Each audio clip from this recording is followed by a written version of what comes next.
रजीम बिस्मिल्लाहिर्रहमानिर्रहीम अहमदुहु व नसल्ली अला रसूलिहिल करीम अम्मा बाद। आज महफिल के डाइस पे तशरीफ़ फरमा मेरे दिल्ली प्रदेश के साथी जनरल सेक्रेटरी शाह आलम सिद्दीकी साहब, जॉइंट सेक्रेटरी साजिद खान साहब, नॉर्थ ईस्ट डिस्ट्रिक्ट के प्रेसिडेंट सरताज अली सैफी साहब, सीमापुरी के विधानसभा अध्यक्ष एन ए करीमी साहब, संगठन सचिव अब्दुल गफ्फार सिद्दीकी साहब, अभी हालिया उत्तर प्रदेश पंचायत चुनावों में जिला पंचायत मेंबर का चुनाव जीत कर आए सलीम साहब, सोशल एंड कल्चरल विंग के जिम्मेदार इंचार्ज कासिम उस्मानी साहब, आईटी सेल के हेड मारूफ खान साहब, दिल्ली प्रदेश के ज्वाइंट सेक्रेटरी अफजल खान आफरीदी साहब, दूसरे और प्रदेश के joint secretary Ali Asghar Ansari साहब और मेरे बहुत सारे साथियों, दोस्तों, ख़वातीन व हज़रात, अस्सलाम वालेकुम व रहमतुल्लाह। आज की गुफ्तगू जाहिर है पुरजोश माहौल में होती है, तो मैं समझता हूं कि एक शेर से अपनी बात में शुरू करूं कि तूफानों से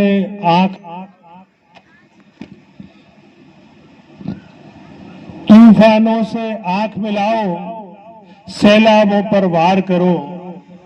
तूफानों से आंख मिलाओ, सैलाबों पर वार करो, मल्लाहों का चक्कर छोड़ो, तैर के दरिया पार करो। तो साथियों, ये वक्त अब खुद तैर के दरिया पार करने का है। ये मल्लाहों का, बैसाखी का और जो नाम नेहा सेकुलर पार्टीज का जो हमने सहारा लिया हुआ था, इस सहारा को अब हटाने का वक्त है।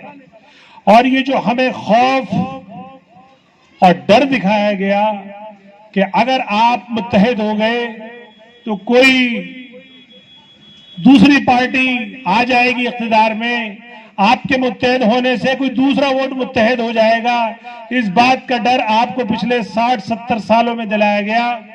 इसी डर से आप मुत्तहिद नहीं हुए और इसी डर से और इसी खौफ से आप नाम नेहाद सेकुलर पार्टियों की एक तरह से दरी उछाते रहे, कुर्सियां बिछाते रहे, उनके लिए नारे लगाते रहे और उन अपनी कम्युनिटी के ही उनके नुमाइंदों को अपनी कम्युनिटी में होते हुए भी हम ये समझते रहे कि वो शायद आपके रहनुमा हैं। सच बात ये है कि वो आपके रहनुमा नहीं थे, वो अपनी पार्टी के पाबंद थे, वो अपनी पार्टी के लिए वफादार थे, वो आपके लिए वफादार नहीं थे।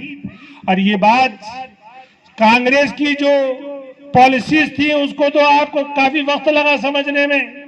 आपने 50 से 60 साल लगा दिए उस बात को समझने में कि कांग्रेस किस हद तक आपकी हमदर्द है या किस हद तक वो आपको नहीं चाहती या कितनी मोहब्बत करती है, कितनी मोहब्बत नहीं करती। लेकिन आपने कांग्रेस को हराने के बाद जो दूसरा मुतबादिल चुना वो था आम आदमी पार्टी। जाहिर बात है कि बीजेपी को तो आपने कभी वोट नहीं दिया, बीजेपी को आप कभी अपनी पार्टी समझते भी नहीं है, क्योंकि बीजेपी की बुनियाद ही आपकी कम्युनिटी से नफरत पे रखी हुई है। तो इसलिए ये पॉसिबल नहीं है कि आप बीजेपी को चाहें। तो आपके पास एक मुतबादिल था कांग्रेस को ही आप जब आजादी के बाद से और 50-60 साल तक आप कांग्रेस को ही वोट देते आए, उसी पे एतबार करते आए, भले ही से उसने आपको फसाद दिए, आपको एक आपका जो डेवलपमेंट का इंडेक्स था हिंदुस्तान में वो काफी ऊंचा था और दूसरी कौमों से, लेकिन कांग्रेस की उन हरकतों की वजह से आज आपका डेवलपमेंट इंडेक्स या आपका कम्युनिटी इंडेक्स आज हर कौम से नीचे है। तो अगर इसकी सही मानों में अगर कोई जिम्मेदार है तो सिर्फ कांग्रेस है। लेकिन कांग्रेस की इस हरकत को जब आप समझ गए और एक जब दूसरा मुतबादिल आपके सामने आया, वो आया आम आदमी पार्टी के रूप में।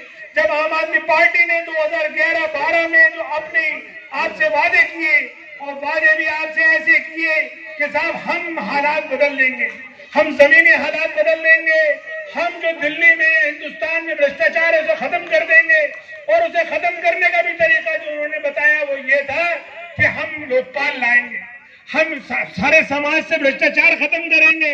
लेकिन आप मुझे बताइए कि वक्त के साथ साथ वो सारे वादे पता नहीं कहां चले गए, वो लोकपाल कहां चला गया, वो भ्रष्टाचार हटाने का जो नारा था वो कहां चला गया। ये हमें मैं खुद समझने से कासिर हूं।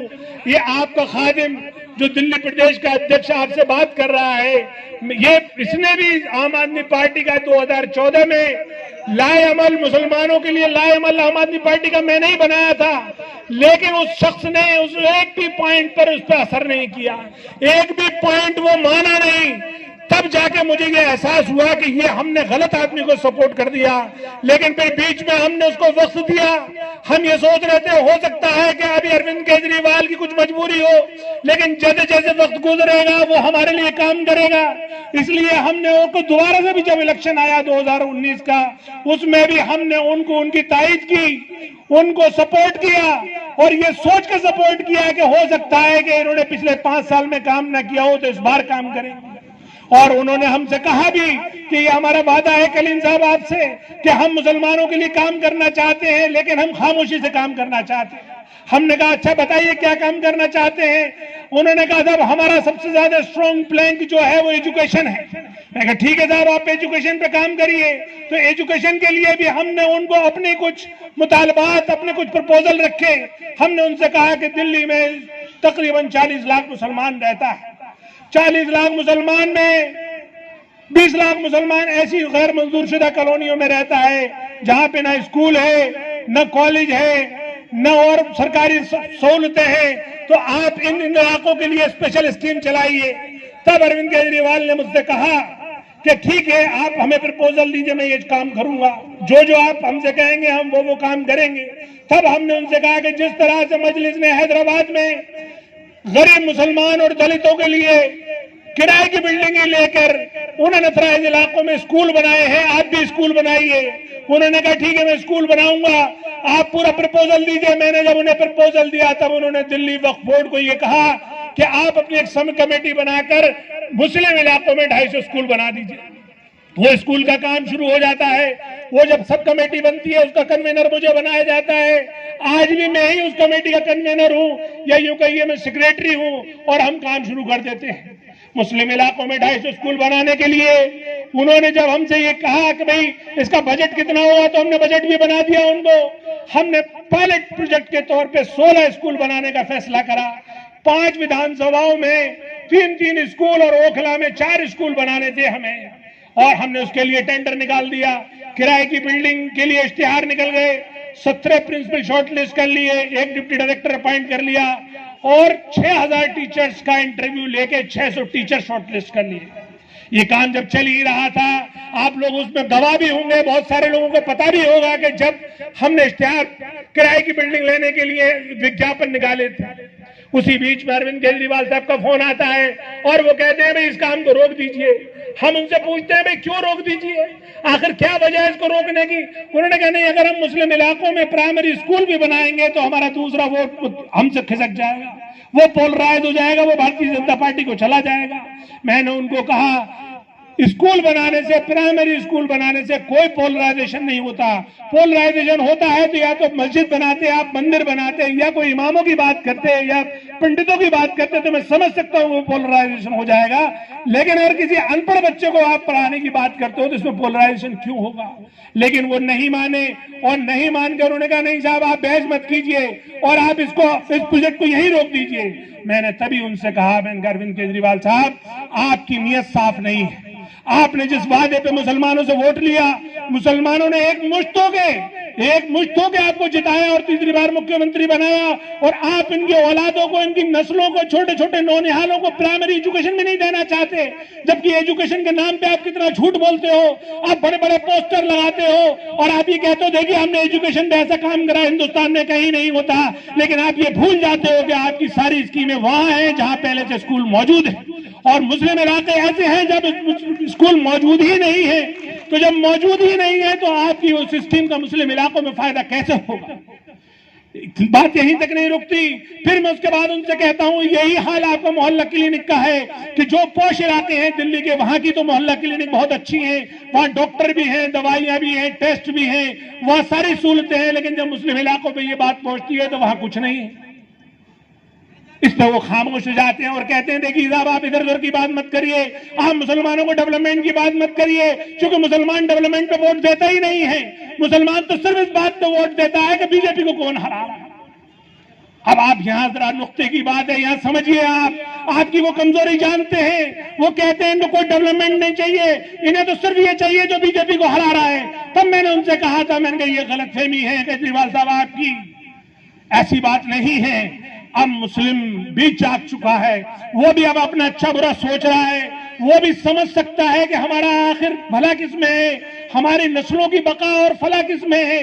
वो बोले नहीं साहब ऐसा नहीं है। मैंने कहा ऐसा ही है। उसके बाद भी जब वो बात नहीं मानते हैं, उसके बाद से सब खेल शुरू होता है। जहां से उनकी असलियत सामने आती है वो होता है हमारे जब जामिया में, जब एनआरसी और सीए प्रोटेस्ट के खिलाफ बच्चे नौजवान जब सड़कों पर आते हैं और जब उन पर दिल्ली पुलिस की बर्बरता होती है, उस वक्त केजरीवाल का असली चेहरा सामने आना शुरू होता है। उससे पहले तक लोग केजरीवाल को केजरीवाल नहीं समझ रहे थे। उससे पहले लोग यही समझते थे कि ये शायद गरीबों का दबे कुचले वर्ग का मसीहा है। लोग उसको आरएसएस की बी टीम या आरएसएस की नाजायज औलाद नहीं समझ रहे थे। वो ये समझ रहे थे कि नहीं ये इस वक्त हमारा यही मसीहा है, यहीं से हल निकलेगा। उसके फौरन बाद दिल्ली को दंगों में झोंक दिया जाता है और पूरी दिल्ली, खासतौर से नॉर्थ ईस्ट दिल्ली, उसमें हमारी गरीब आवाम जलती है, मरती है, कटती है, अपने कारोबारों को जलता हुआ देखती है और अपने जख्मों से करहा रही होती है। लेकिन ये बेवफा केजरीवाल उनको देखने तक नहीं आता, उनका हाल तक पूछने नहीं आता, उनसे मिलने तक नहीं आता। और अगर ये चाहता तो अपने 62 एमएलए ही उस इलाके में लेकर चला जाता, तो वो दंगा 24 घंटे से ज्यादा नहीं हो सकता था। ये सिर्फ इल्जाम तो लगाता रहा कि दिल्ली पुलिस मेरे पास नहीं है, ये तो कहता रहा कि मैं उसमें कुछ नहीं कर सकता, और ले जाके अपने 62 एमएलए वो गांधी समाधि पे मौन धारण करके बैठ जाता है। बात यही नहीं रुकती, फिर दूसरा एक और वाकया होता है, और वो वाकया तो ऐसा होता है जिसने आपको और मुझे और हर नौजवान को और हर मुस्लिम को जज्बाती तौर पे ठेस पहुंचाई। वो मामला होता है कोरोना का। जब कोरोना आता है, अरे ऐसी वबा जिसने दुनिया की सुपर पावर को भी नहीं छोड़ा, जिसने अमेरिका को और चाइना को भी नहीं छोड़ा, यूरोप को भी नहीं छोड़ा, वो ऐसी वबा जब हिंदुस्तान में दाखिल होती है और हिंदुस्तान में साथ बड़ी तादाद में लोग कोरोना से मुतासिर होना शुरू होते हैं, तब ये शख्स एक हमारे ग्रुप यानी मौलाना साद तबलीग जमात को टारगेट कर लेता है। और ये ऐसा टारगेट करता है कि बाकायदा प्रेस कॉन्फ्रेंस कर करके ये बताता है कि आज इतने मरीज तो वैसे आए और इतने मरीज मरकज से आए, इतने मरीज गैर मरकज वाले थे, इतने मरीज मरकज वाले थे। और ये फिर उनकी एफआईआर की भी रिकमेंडेशन कर देता है। और जितने बच्चे जामिया में जो प्रोटेस्ट कर रहे थे और जो बिल्कुल अपना आईनी हक, अपना जमहूरी हक मांग रहे थे, उनके खिलाफ भी यूएपीए लगाने की ये सिफारिश कर देता है। तब जाके इसके बाद इसका असली चेहरा सामने आता है और आम लोग इस बात पे यकीन कर लेते हैं कि नहीं भाई हमसे गलती हुई थी, हमने ऐसा आवरण केजरीवाल को अपना दोस्त समझा था, अपना मसीहा समझा था। अरे ये तो कांग्रेस से भी ज्यादा खतरनाक निकला, इसने तो हमारे जज्बात की भी कदर नहीं की। और फिर जो सिलसिला शुरू होता है वो आज सब लोग वाकिफ हैं। और उसके बाद जो अब बीजेपी का तुम कहें क्या, वो तो हमारे वजूद की दुश्मन है, वो तो हमारे लिए जमीन तंग करती चली जा रही है। तो ऐसे मौकों पर एक बात निकल कर आती है जो हमारे इलाके के सारे दानिश्वर बैठते हैं और वो ये तय करते हैं कि भाई ऐसे मसाए, ऐसे हालात में आखिर हल क्या, ऐसे सूरत हाल में जो हम पे इतनी जमीन तंग कर दी जाए तो आखिर हमें क्या करना चाहिए। तब ये बात तय होती है कि नहीं भाई ऐसे मौके पे हमें एक बात समझ में आती है कि ऐसे तकलीफ भरे मामलों में इत्तेहाद ही आपको बचा सकता है, आपका यूनाइट होना ही आपको बचा सकता है। अगर आप मुत्तहिद होंगे तभी आप बच सकते हैं। और मुत्तहिद होने के लिए आपको एक प्लेटफॉर्म चाहिए, एक पार्टी चाहिए, एक नाम चाहिए, एक क्रेडिबल नाम चाहिए। तो जाहिर बात है वो नाम आता है ऑल इंडिया मजलिस इत्तेहादुल मुस्लिमीन का।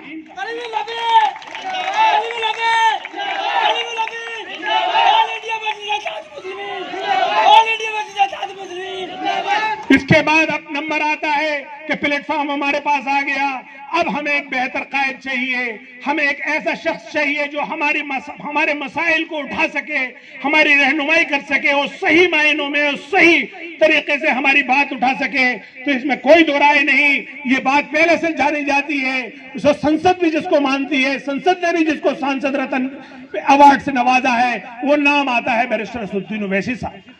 इसी वजह से मैं 19 मार्च को इस MIM का दामन थामता हूं और 19 मार्च 2021 को मुझे इसके अध्यक्ष की जिम्मेदारी दी जाती है और वहां से हमारा कारवां शुरू होता है।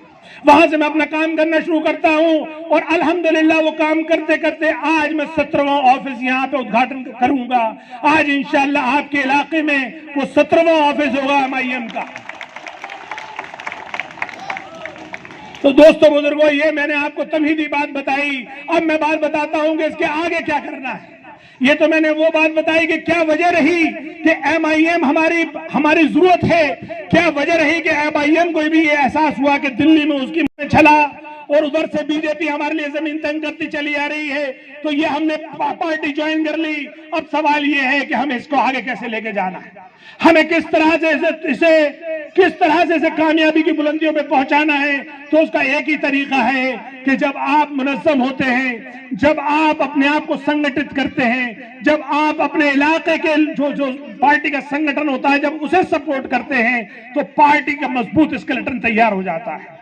और जब मौका चुनाव का आता है तो उसमें आप जी जान लगा देते हैं, अपनी सारी तवानाई, सारी ताकत झोंक देते हैं और पूरा अकल भी लगाते हैं, क्योंकि आपको इस बात का ख्याल रखना है कि आप जमहूरी मुल्क में रह रहे हैं, आप माइनॉरिटी भी हैं, आपको अपना हक आईन के दायरे में भी मांगना है, आपको उन बात अपने गैर दूसरे जो भाई हैं उनका भी ख्याल रखना है। तो इसके साथ साथ हमने जब स्टडी की दिल्ली में तो ये देखा कि जितना हमारे साथ जुल्म हुआ है उससे कम जुल्म एक और दूसरा तबका है उस पर नहीं हुआ है, उस पर भी इतना ही जुल्म हुआ है। और वो दूसरा तबका है दलितों के साथ भी भाइयों ऐसे ही हुआ कि उनका इसका अरविंद केजरीवाल ने निशान तक चुरा लिया, उनकी झाड़ू तो ले ली लेकिन उनके साथ बहुत जुल्म किया। यानी जो व्यवस्था कांग्रेस ने मनुवादियों की व्यवस्था MCD में चालू की हुई थी, जहां पे पहले से उन्होंने सफाई कर्मचारियों को पक्का तक नहीं किया और सफाई कर्मचारियों की नौकरी घटाने के लिए उन्होंने ठेकेदारी व्यवस्था चालू कर दी थी ताकि उनको कम से कम तनख्वाह देनी पड़े। जिस आदमी की 40,000 रुपए तनख्वाह हो सकती थी उसको ठेकेदारी व्यवस्था से सिर्फ 10,000 रुपए तनख्वाह देनी शुरू कर दी। ये काम कांग्रेस ने किया था और हमारे दलित भाई उस कांग्रेस से इसलिए नाराज हुए थे। उसके बाद इस अरविंद केजरीवाल ने भी उसी व्यवस्था को लागू कर दिया और बढ़ा दिया और यही काम बीजेपी ने तीनों MCD में भी किया कि उन्होंने भी ठेकेदारी व्यवस्था को बढ़ा दिया और उनके दलित भाइयों को कंफर्म नहीं किया। तो जब हमने दलित भाइयों से ये गुफ्तगू की और बात की कि मेरे भाइयों हम भी इसी तरह से परेशान हैं और तुम भी इसी तरह से परेशान हो, तुम्हें भी मनुवादी सरकारों ने, मनुवादी पार्टियों ने ठगा है और हमें भी इन्हीं लोगों ने ठगा है, तो क्यों ना हम एकजुट हो जाएं। इसका नतीजा ये हुआ कि मेरी तकरीबन 100 से 150 दलित संगठनों से बात हुई। उन सब दलित संगठनों ने एक ही बात कही कि हम असदुद्दीन ओवैसी साहब की इज्जत करते हैं, क्योंकि वो अकेला शख्स है जो पार्लियामेंट में खड़े होकर इस मुल्क का संविधान बनाने वाले बाबा भीमराव अम्बेडकर साहब की जो इज्जत और एहतराम करता है उसका कोई और दूसरा सांसद नहीं करता। तो अब खुशी का मकाम ये है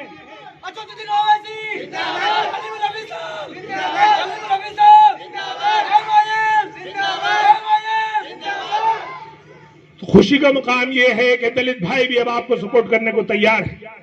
तो मौजूदा सूरत हाल को मद्देनजर रखते हुए मेरी आप लोगों से एक ही दरखास्त है कि डरने घबराने की जरूरत नहीं है, माहौल से हालात से भागने की भी जरूरत नहीं है। आइए और अपने इस खूबसूरत मुल्क, इसकी जो सबसे बड़ी खूबसूरती है वो इसकी जमहूरियत है, इसका लोकतांत्रिक व्यवस्था है और इस लोकतांत्रिक व्यवस्था की जो जान है वो इसका कानून है। आप आइए और आज हम ये अहद करें कि हम इसको कानून को बचाने के लिए सारी कुर्बानियां देंगे। हम वो सारे काम करेंगे जिससे कि ये मुल्क मजबूत हो, इस मुल्क की जमहूरियत मजबूत हो, इस मुल्क के आईन की कदरें बढ़ जाएं और जिनके हाथों में ये देश है जो इसकी कदरों को तार तार कर रहे हैं, जिनकी हर चंद ये कोशिश है कि ये संविधान बदल दिया जाए, ये उसी मनुवादी व्यवस्था से चले जिस मनुवादी व्यवस्था में दलितों को और अल्पसंख्यकों को कोई जगह नहीं होगी। तो आइए हम इसका पुरजोर तरीके से इसका विरोध करें और इसका विरोध करने के साथ साथ खुद को यूनाइट करें।